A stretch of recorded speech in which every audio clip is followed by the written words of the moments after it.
तो हेलो दोस्तों, आज मेरा रिएक्शन वीडियो होगा पावर स्टार पवन सिंह जी का, जो सैड सॉन्ग सुनते ही लड़का और लड़कियों का दिल दहल जाता है। बोले तो रोंगटे खड़े हो जाते पवन सिंह का सैड सॉन्ग सुनते हैं। तो आइए शुरू करते हैं।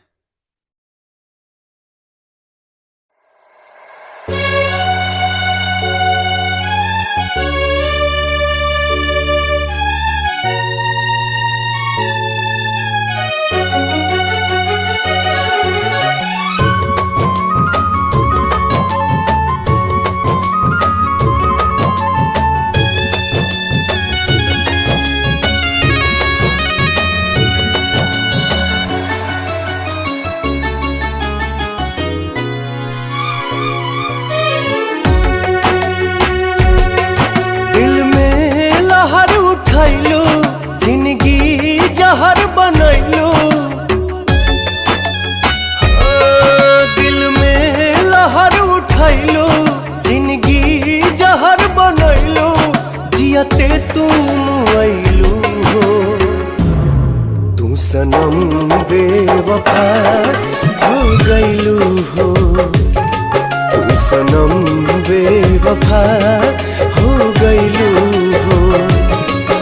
अखिया में लोरवा सजैलू, मनवा से चैन उड़ैलू। हमरा के कोहू कैलू हो, तू सनम बेवफा हो गइलू हो।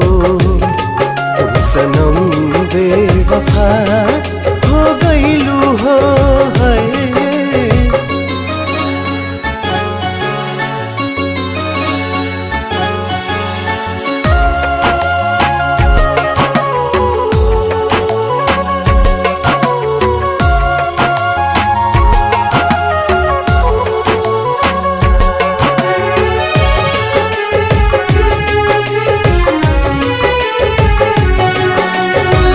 प्यार के सुनर सपना सजा के साथ निभाना पैलू।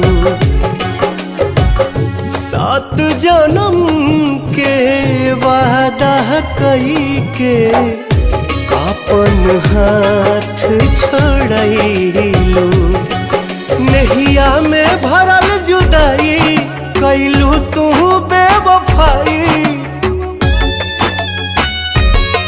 नहिया में भरल जुदाई कैलू तू बेवफाई। कहे जुलुम तू कैलू हो, तू सनम बेवफा हो गइलू हो। तू सनम बेवफा हो गइलू हो।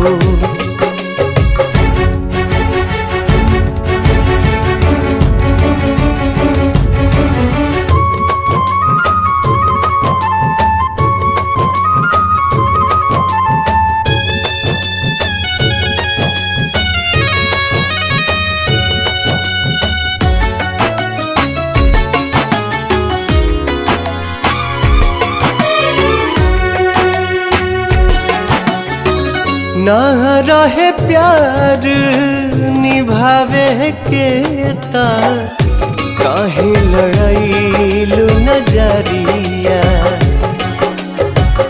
सावन भादो भइल बयखिया, लोरवा बनल बाबा दरिया। दिहलू सितम के झोंका, हमरा से कैलू धोखा। दिहलू सितम के झोंका, हमरा से कैलू धोखा। दिल आबाद न कैलू हो, तू सनम बेवफा हो गइलू हो। तू सनम बेवफा हो गइलू हो।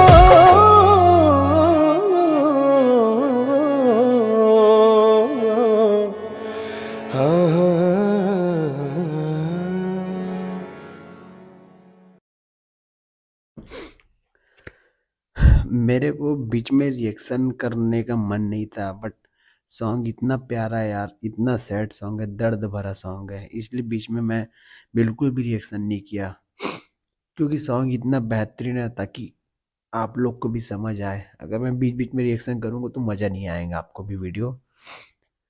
इतना बेहतरीन सॉन्ग है यार ये, अगर ये सॉन्ग को आप हेडफोन लगा के सुनोगे तो ना भाई रोंगटे खड़े हो जाते हैं। भोजपुरी इंडस्ट्री में अगर पवन सिंह का सैड सॉन्ग कहीं भी बजे तो आदमी रोता ही रोता है, जिसका भी दिल टूटा हो। इतना प्यारा सॉन्ग है भाई, और ये ओल्ड सॉन्ग है, कहा जाता है old is gold. Jio power star. मेरा रिएक्शन अच्छा लगे, लाइक कमेंट शेयर सब्सक्राइब जरूर करिएगा। Thank you.